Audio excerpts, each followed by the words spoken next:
نحمده ونصلي ونسلم على رسوله الكريم أما بعد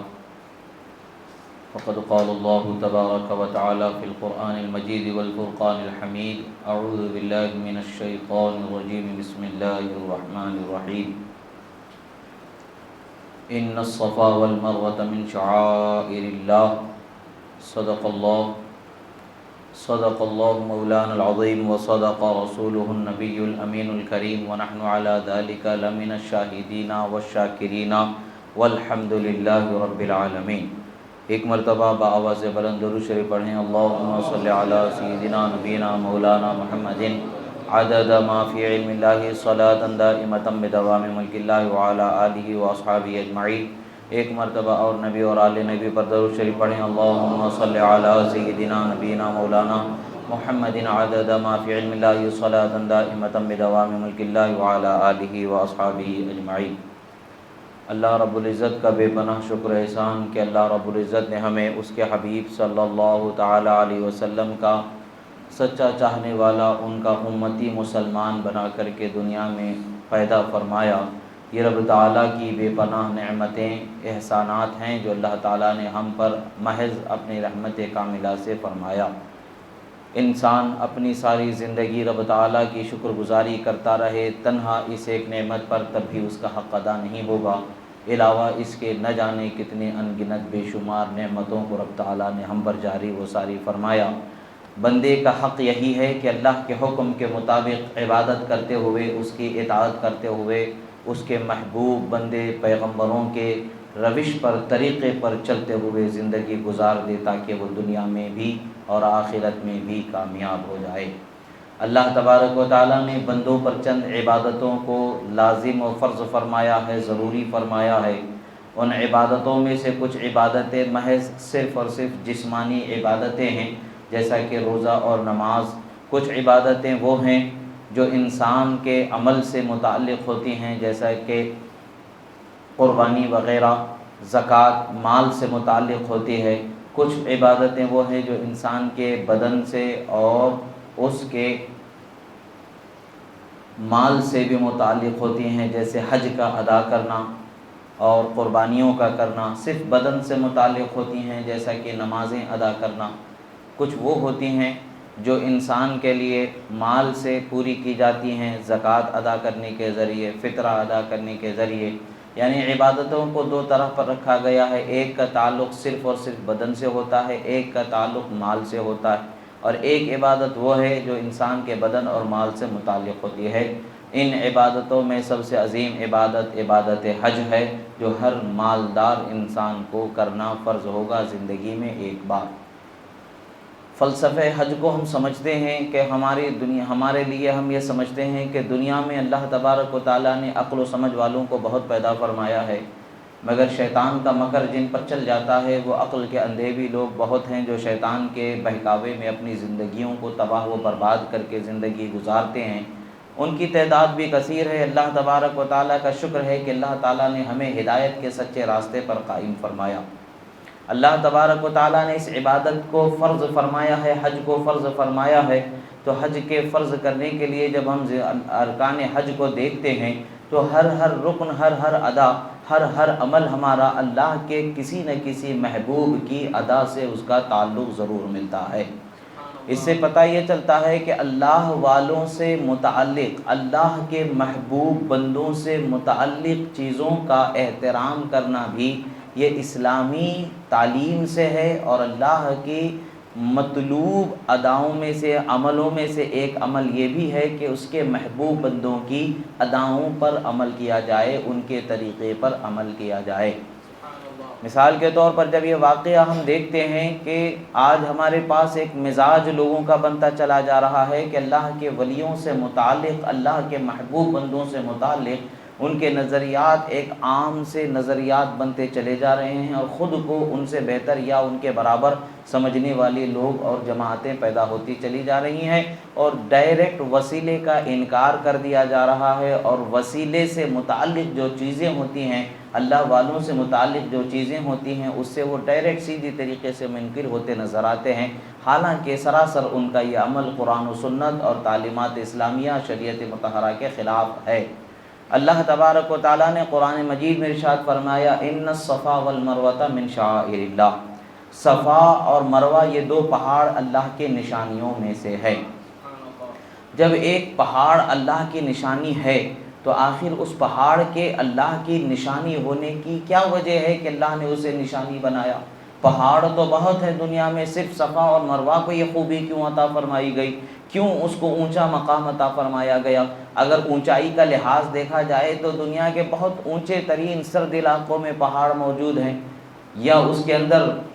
کھولتے ہوئے لوہے کو پگھلانے والے لاووں کا اگر اعتبار کیا جائے تو وہ بھی وہاں پر اس وقت معاملات کا نہیں ہے۔ مگر اصل بات کیا ہے کہ صفا اور مروہ کو اللہ تبارک و تعالیٰ نے اپنی نشانی فرمایا، قرآن مجید میں بیان فرمایا۔ اگر احادیث سے بات کی جائے تو لوگ یہ سمجھتے ہیں کہ وہ حدیث ضعیف بھی ہو سکتی ہے، صحیح بھی ہو سکتی ہے، حسن بھی ہو سکتی ہے، الجھاوا لوگوں کو پیدا کیا جاتا ہے اور صحیح بات کے سمجھنے سے انہیں تعامل ہونا شروع ہو جاتا ہے، یہ شیطان کا بہکاوا ہوتا ہے۔ مگر اللہ کی قسم، اللہ کی کتاب قرآن مجید کا ایک ایک حرف قیامت تک کے نہ بدلا ہے، نہ بدلے گا، نہ بدلنے والا ہے، کبھی نہیں بدل سکتا۔ ایک ایک حرف اسی طریقے سے قائم رہنے والا ہے، ایک حرف میں بھی رد و بدل نہیں ہو سکتا، کیونکہ اللہ تعالیٰ نے خود اس کی حفاظت کی ذمہ داری لی ہے۔ اسی قرآن مجید میں اللہ تبارک و تعالیٰ نے فرمایا ان الصفا والمروہ من شعائر اللہ، بے شک صفا اور مروہ یہ دونوں پہاڑ اللہ کی نشانیوں میں سے ایک نشانی ہیں،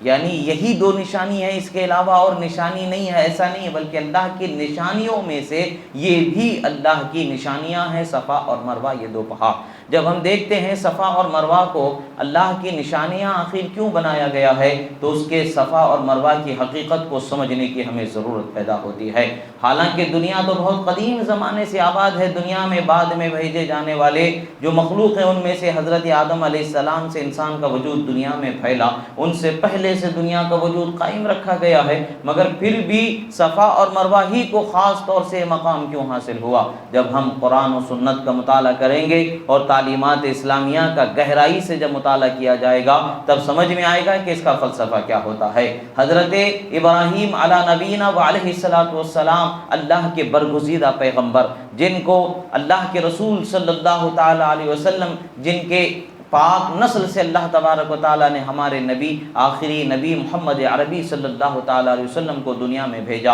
اور آپ کے اجداد کرام میں ان کا ہونا اللہ تبارک و تعالیٰ نے فرمایا، اور برگزیدہ پیغمبر، اتنا اونچا مقام ان کو عطا فرمایا کہ ان سے پہلے والوں میں بہت کم پیغمبر گزرے جو ان کو اس مقام تک اللہ تبارک و تعالیٰ نے فائز فرمایا۔ مگر ہر پیغمبر اللہ تبارک و تعالیٰ کی بارگاہ میں پیغمبر ہونے کی حیثیت سے برابر ہے، مگر کسی کو کسی پر اللہ تبارک و تعالیٰ فضیلت اور بزرگی عطا فرماتا ہے۔ ایسے ہی برگزیدہ پیغمبروں میں سے ایک نمایاں شخصیت حضرت ابراہیم علی نبینا علیہ الصلوۃ والسلام کی ہے۔ ایک زمانہ گزر گیا، اللہ تبارک و تعالیٰ کی کیا مصلحت تھی خدا جانے، وہ اور اس کے حبیب صلی اللہ علیہ وسلم بہتر جانے۔ ایک زندگی کا طویل عرصہ گزر گیا، اولاد نہیں ہوئی، تقریباً 86 سال کی عمر کو آپ پہنچ گئے۔ اس کے بعد میں اللہ تبارک و تعالیٰ نے آپ کو اولاد سے سرفراز فرمایا۔ حضرت بی بی ہاجرہ رضی اللہ تعالیٰ عنہا کے بطن مبارک سے حضرت اسماعیل علی نبینا علیہ الصلوۃ والسلام کو اللہ تبارک و تعالیٰ نے دنیا میں بھیجا۔ حضرت آپ حضرات اور ہم تمام انسان یہ خوب تصور کر سکتے ہیں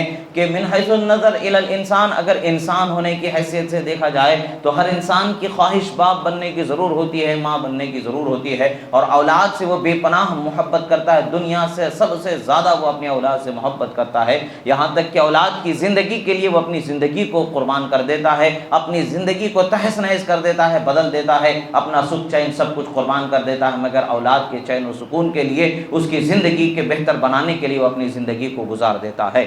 یہ انسانی فطرت ہے، اور اس کے چھوٹی سی تکلیف پر بے چین ہو جاتا ہے اور چھوٹی سی خوشی پر بے حد خوش ہو جاتا ہے، یہ انسانی فطرت ہے۔ اور جب کہ اس عمر میں 80 سال سے زائد عمر ہو گئی تقریباً، اس وقت پر جب اللہ تبارک و تعالیٰ نے اولاد بخشی ہے، انسانی فطرت کا تقاضا تو یہ ہوگا کہ اس اولاد سے بے پناہ محبت ہونی چاہیے، اس اولاد سے بے پناہ محبت کرنی چاہیے۔ مگر اللہ تبارک و تعالیٰ کا حکم آتا ہے کہ اس نومولود معصوم بچے کو اور ان کی والدہ حضرت بی بی ہاجرہ علی نبینا علیہ الصلوۃ والسلام کو فاران کی گھاٹیوں میں، یعنی مکہ المکرمہ، جہاں آج کعبۃ اللہ کی حج اللہ تبارک و تعالیٰ کا جو عبادت کا گھر بنایا گیا، جسے ہم کعبۃ اللہ بیت اللہ کہتے ہیں، جہاں پر جو عمارت بنائی گئی ہے، اس علاقے میں لے جا کر کے اس کے مضافات میں چھوڑ دینے کا حکم دے دیا گیا۔ وہ کہاں رہ رہے ہیں؟ ملک شام میں رہے، ہزاروں میل دور یہاں لا کر کے چھوڑ دینا ہے۔ اور ملک شام کی آب و ہوا مختلف ہے اور مکے کی صحراؤں کی آب و ہوا مختلف ہے۔ یہاں پر سخت گرمی ہے، بھوک اور پیاس کی شدت ہے، وہاں پر ٹھنڈا ماحول سب کچھ ہونے کے باوجود مگر حضرت ابراہیم علیہ السلام نے اللہ کے حکم پر حضرت بی بی ہاجرہ علی نبینا علیہ السلام کو لے کر کے، آپ کے فرزند حضرت اسماعیل علی نبینا علیہ السلام کو لے کر کے مکہ کی گھاٹیوں میں تشریف لاتے ہیں، وہاں چھوڑ دیتے ہیں کہ کچھ کھجور کچھ تعداد میں اور ایک دو مشکیزیں پانی کے بہت مختصر مقدار میں پانی اور بہت مختصر سے کھجور ان کے حوالے کر دیتے ہیں کھانے کی چیزوں کو چھوڑ کر کے۔ جب واپس جانے لگتے ہیں تو حضرت بی بی ہاجرہ حیران ہو کر کے پوچھتی ہیں کہ بتائیں ذرا کہ یہاں مجھے اور میرے اس بچے کو یہاں صحرا میں کس کے حوالے چھوڑ کر کے جا رہے ہیں؟ کہاں ہمارا یہاں کوئی پرسان حال ہوگا؟ کیسے ہماری زندگی یہاں پر ہوگی؟ آخر وجہ کیا ہے؟ کچھ تو بتائیں۔ جواب کچھ نہیں ملتا ہے۔ آخر کار حضرت بی بی ہاجرہ پوچھتی ہیں کیا یہ ہمارا یہاں چھوڑا جانا اللہ کے حکم سے ہے؟ تو حضرت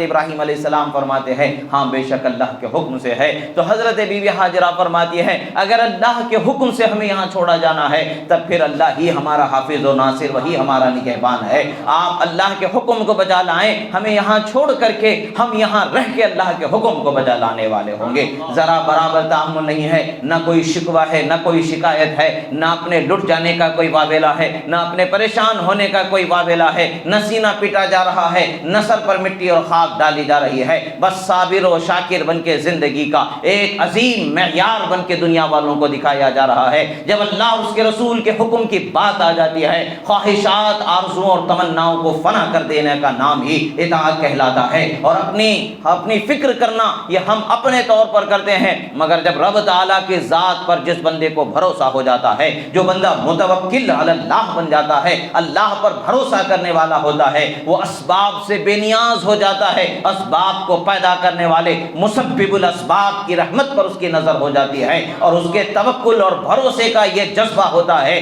کہ وہ دنیا و ما فیہا سے بے نیاز بے فکر ہو جاتا ہے۔ کوئی فکر، کوئی پریشانی انہیں دامن گیر نہیں ہوتی ہے، بس یہی فکر ہوتی ہے کہ ہمارے اس اخلاص کو رب تعالیٰ قبول فرما لے، ہمارے اس عمل کو اللہ تعالیٰ قبول فرما لے، ہماری اس قربانی کو اللہ تبارک و تعالیٰ قبول فرما لے۔ یہی جذبہ و ایثار وہاں پر ملتا ہے، اور اس کی زندہ و جاوید مثال حضرت بی بی ہاجرہ کے ہمیں ملتی ہے۔ چند مہینے کا چھوٹا سا معصوم سا بچہ ہے، اور یقیناً معصوم ہے چونکہ وہ بھی پیغمبر ہیں۔ معصوم بچے کو لیے ہیں اور انہیں یہ فکر نہیں ہے کہ یہ پانی ختم ہو جائے تو کیا حال ہوگا۔ اللہ نے حکم دیا ہے تو اللہ ہی انتظام کرنے والا ہے، مگر انسانی فطرت کے تقاضے، گھبراہٹ و بے چینی ہونا تو ضروری ہے، مگر یہ سب کچھ ہونے کے باوجود ان کے عزم و ارادے میں یہ ساری چیزیں رکاوٹ نہیں بن پائیں۔ حضرت ابراہیم علیہ السلام پھر واپس اللہ کے حکم سے انہیں چھوڑ کر کے چلے گئے۔ ایک وقت گزرا کہ جو کھانے کی چیزیں تھیں وہ ختم ہو گئی اور پانی ختم ہو گیا۔ پانی ختم ہونے کے بعد جب اپنے بچے کی پیاس بڑھتی ہے، آپ نے دیکھا، آپ بے چین ہو جاتی ہیں،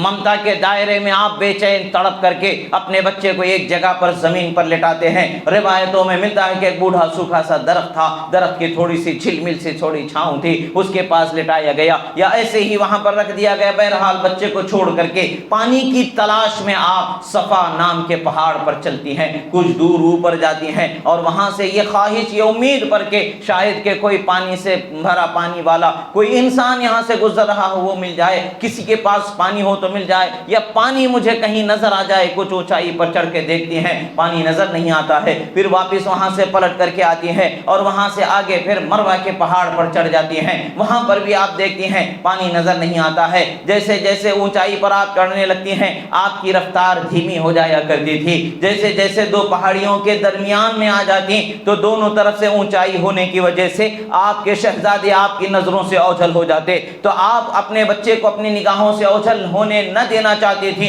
اس لیے اتنے حصے میں آپ تیز دوڑ کر کے گزر جایا کرتی تھی۔ تو یہ 7 چکر آپ نے صفا اور مروہ پر کر دیے۔ قیامت تک کے حج کرنے والوں کو اللہ تبارک و تعالیٰ نے وہ صفا مروہ پر دوڑ لگانا، چکر لگانا لازم فرما دیا ہے۔ حج ہمارا تب تک ہوگا ہی نہیں جب تک کہ ہم صفا مروہ کی دوڑ نہ ادا کر لیں۔ معاملہ کیا ہے، وہ ان پہاڑوں پر جب 7 چکر نہ کر لیں تو ہمارا حج ادا نہیں ہوگا، عمرہ کرنے والے کا عمرہ پورا نہیں ہوگا۔ بات کیا ہے آخر، اس میں راز کیا ہے؟ اللہ تبارک و تعالیٰ کو اللہ کی محبوب بندی حضرت بی بی ہاجرہ رضی اللہ تعالیٰ عنہ، حضرت بی بی ہاجرہ پیغمبر نہیں ہیں، حضرت اسماعیل علیہ السلام بے شک پیغمبر ہیں، حضرت ابراہیم علیہ السلام بے شک پیغمبر ہیں، وہ اللہ کی ولیاں ہیں حضرت بی بی ہاجرہ۔ اور حضرت بی بی ہاجرہ کس کے لیے دوڑ رہی ہیں، کسے پانی پلانے کے لیے دوڑ رہی ہیں؟ اللہ کے پیغمبر حضرت اسماعیل علیہ السلام کو پانی پلانے کے لیے دوڑ رہی ہیں۔ اللہ کے پیغمبر کی خدمت میں ایک اللہ کی محبوب بندی کا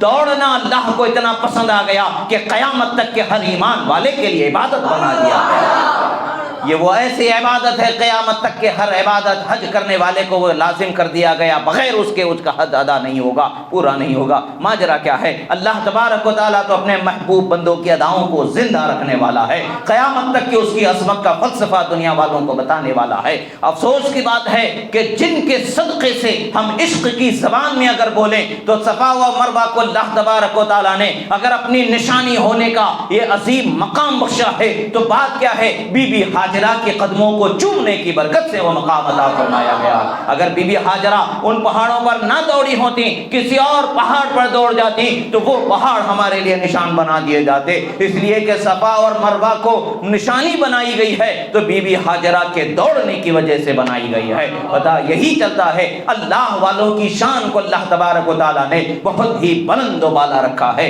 انسانی عقل و شعور سے پرے ان کے مقام کو اللہ تعالیٰ نے رکھا۔ اگر ہم اپنے مزاج سے اگر سمجھنا چاہیں، اپنے فکر سے اگر ہم سمجھنا چاہیں تو ہم کبھی اس مقام کو سمجھ نہیں سکتے ہیں۔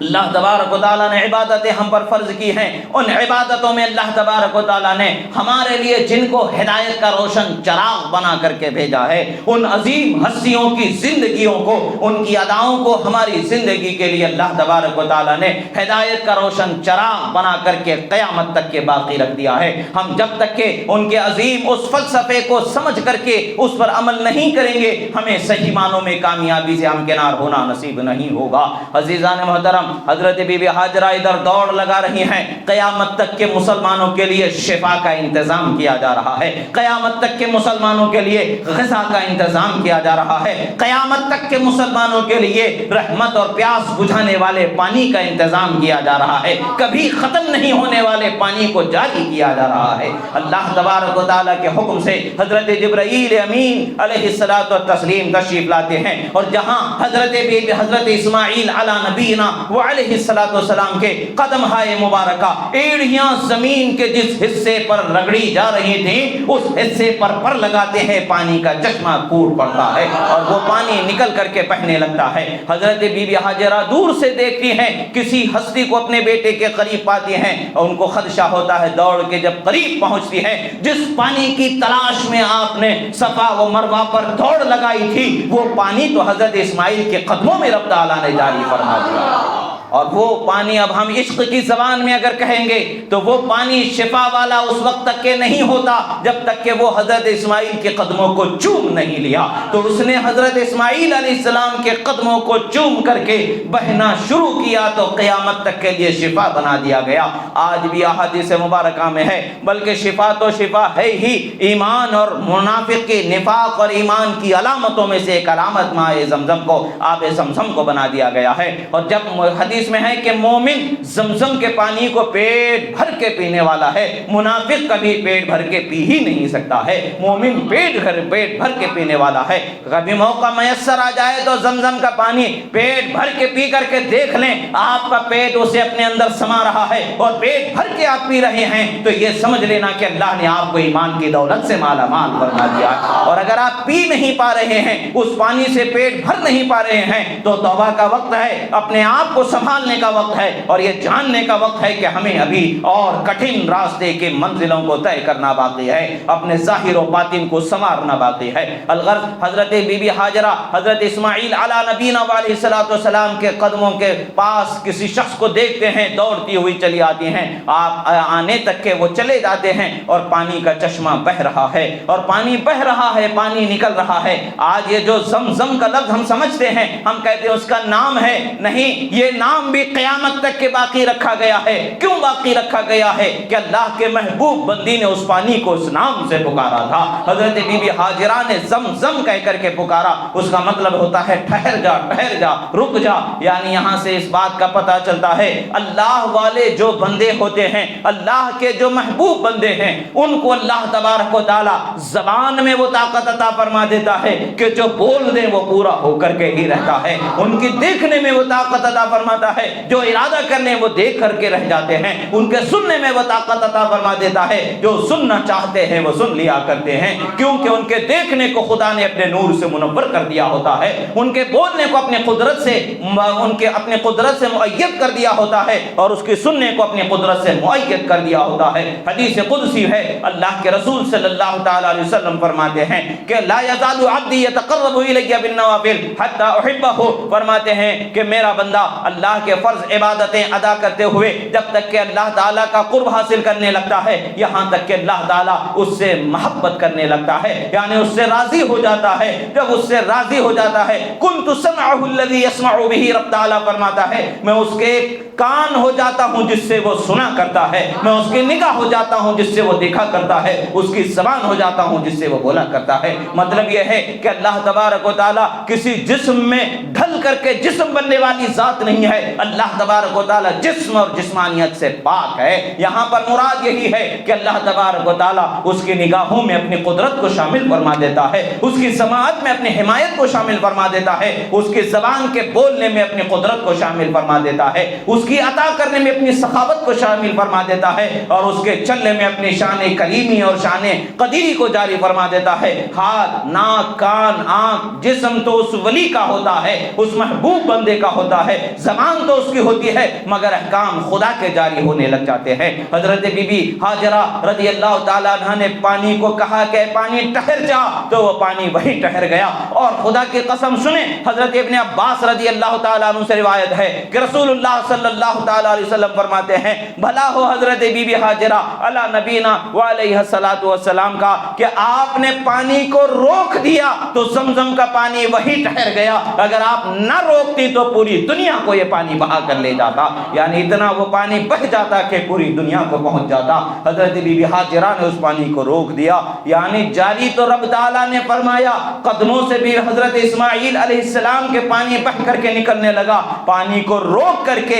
اللہ والوں کی طاقت کو دکھانے والی ہستی حضرت بی بی ہاجرہ رضی اللہ تعالیٰ عنہ کو اللہ نے بنایا۔ اور آج قیامت تک کے ہر حاجی جب بھی جاتا ہے زمزم کا پانی، اس پانی کی شان کیا ہوتی ہے؟ عام پانی کو آپ کو بیٹھ کر کے پینا ہوتا ہے۔ سنت کیا ہے؟ عام پانی جب بھی آپ پئیں تو آپ کو بیٹھ کر کے ہی پینا ہے، اگر کھڑے ہو کر کے پئیں تو احادیث میں اتنا بھی آیا ہے انگلی ڈال کر کے اس پانی کو قے کر کے نکال دو، کھڑے ہو کر کے پینے والے پانی کو اپنے پیٹ میں باقی نہ رکھو۔ یعنی عام پانی جب بھی آپ پئیں گے کھڑے ہو کر کے نہیں پی سکتے ہیں، بیٹھ کر کے پینا ہے، مگر جب زمزم کا پانی پیا جاتا ہے تو کھڑے ہو کر کے پینا سنت بنایا گیا ہے۔ آخر اس زمزم کے پانی کو عظمت کیوں ہے؟ اس لیے کہ حضرت اسماعیل علیہ السلام کے قدموں کی برکت سے پیدا کیا گیا ہے، حضرت بی بی ہاجرہ کے ہاتھوں کی حمایت سے محفوظ کیا گیا ہے، اللہ والوں کے عظیم ان کی رہنما ان کی ضرورتوں کو پورا کرنے کے لیے اور ان کے حمایت سے اس پانی کو برکت والا، معطر، منور اور مبارک رب تعالیٰ نے بنایا ہے، تو تمام کے لیے وہ غذا ہے، شفا ہے، دوا ہے، ہر چیز رب تعالیٰ نے اس میں فرما دیا۔ خدا کی قدرت سے وہ شفا ہر بیماری کے لیے ہے، وہ دوا ہر بیماری کے لیے ہے، وہ غذا ہر قسم کے ضرورت کے لیے ہے، اللہ تبارک و تعالیٰ نے اس میں وہ برکتیں عطا فرما دی۔ آج سائنس ترقی کر کے نہ جانے کیسے کیسے اس کے راز کو کھولتے کھولتے حیران ہو کر کے سسک کر کے دم توڑتی نظر آتی ہے، مگر قیامت تک کے بھی سائنس ترقی کی انتہا کو پہنچ جائے تب بھی اس کی حقیقت کو پا نہیں سکتی ہے، کیونکہ اسے برکت والا خدا نے بنایا ہے، کسی اور نے اسے نہیں بنایا ہے۔ اللہ تبارک و تعالیٰ نے اسے عظمت بخشی ہے۔ یہ حج کے ہر حاجی زمزم کا پانی ضرور پیتا ہے، اور زمزم کا پانی پینا یہ ایمان کی علامت ہے، اور یہ زمزم کا وجود کہاں سے ہے؟ اللہ کے محبوب بندوں کے قدموں سے جاری کیا گیا ہے۔ ایسے ہی جب حضرت اسماعیل علی نبینا علیہ السلام کی ایک عمر طویل ہونے لگتی ہے، تھوڑا سا آپ بچپن سے نکل کر کے بڑے ہونے لگتے ہیں، اس وقت پر اللہ تبارک و تعالی حضرت ابراہیم علیہ السلام کو خواب میں حکم فرماتا ہے کہ اپنے بیٹے کو ذبح کر کے قربان کر دو۔ بچپن میں ہر باپ کی یہ تمنا ہوتی ہے کہ بچے کو اپنے کلیجے سے لگا کر کے پروان چڑھائے، مگر معاملہ یہاں نہیں، بچپن میں انہیں لا کر کے صحرا میں چھوڑ دیا گیا، اللہ کے حکم پر راضی ہو گئے، وہ زندہ سلامت تو ہیں، یہ تو ان کے لیے سکون کی بات ہے، مگر بات اب اور بڑھ گئی۔ اللہ تبارک و تعالیٰ نے فرمایا کہ اللہ کے حکم سے اللہ کے نام پر انہیں ذبح کر کے قربان کر دیا جائے۔ ایک دن خواب دیکھتے ہیں، 2 دن 3 دن، جب مسلسل انہیں خواب میں یہی حکم دیا جاتا ہے تو آپ سمجھ جاتے ہیں کہ اللہ تعالیٰ کی طرف سے یہ حتمی فیصلہ ہے، اب مجھے اس پر عمل کر کے ہی رہنا ہے، بغیر اس کے میرے لیے کوئی راستہ نہیں۔ آپ وہاں سے نکلتے ہیں اور حضرت بی بی ہاجرہ کے پاس پہنچتے ہیں اور بی بی ہاجرہ کو اپنے بیٹے کو سنوارنے کے لیے، عمدہ لباس پہنانے کے لیے حکم دیتے ہیں۔ بی بی ہاجرہ نے تیل لگایا، کنگھی کی، عمدہ لباس پہنایا، حضرت اسماعیل علیہ السلام کو اور والد کے حوالے کر دیا۔ جب آپ وہاں سے لے کر کے نکلنے لگے، کچھ دور جانے کے بعد میں آپ نے اپنے لخت جگر حضرت اسماعیل علی نبینا علیہ السلام سے آپ نے ارشاد فرمایا، اے میرے شہزادے سنو، میں خواب میں اللہ کے حکم کو دیکھتا ہوں کہ اللہ تبارک و تعالیٰ مجھے تمہیں ذبح کرنے کا حکم دیتا ہے، تم کیا کہتے ہو، اس بارے میں تمہارا کیا خیال ہے؟ حضرت اسماعیل علیہ السلام نے فرمایا، اے ابا جان، وہ کام پورا کیجئے، وہ حکم پورا کیجئے جس کا آپ کو خدا تعالیٰ نے حکم عطا فرمایا ہے، بے شک آپ مجھے انشاءاللہ صبر کرنے والا ضرور پائیں گے۔ یعنی بچے نے تڑپ کر کے نہیں کہا کہ مجھے قربان نہیں کرنا، میرا سر میرے تن سے جدا نہیں کرنا، مجھے کاٹنا نہیں، میں اور زندگی جینا چاہتا ہوں۔ وہ بچہ ناسمجھ ضرور دکھنے میں لگتا ہے، مگر سمجھ والوں کی سمجھ جن کے صدقے سے پوری کی جاتی ہے وہ ہستی پیغمبر بھی ہیں، ان کے والد بھی پیغمبر ہیں، وہ خود بھی پیغمبر ہیں، وہ جانتے ہیں کہ اللہ تعالیٰ کے حکم کے اطاعت کرنے پر کس قدر رب تعالیٰ کی نعمتیں ہمیں ملتی ہیں، کس قدر رب تعالیٰ کی رحمتیں ہمیں ملتی ہیں۔ حضرت اسماعیل علیہ السلام جب تیار ہو گئے، جب انہیں لے کر کے آگے بڑھتے چلے گئے، آج دنیا کا ہر حاجی جانتا ہے، ہر حج کرنے والا یہ جانتا ہے کہ کنکریاں مار کر کے آنے کے بعد ہی اس کا حج پورا ہوتا ہے۔ صفا مروہ پر دوڑنا، کنکریاں مارنا، زمزم کا پانی پینا،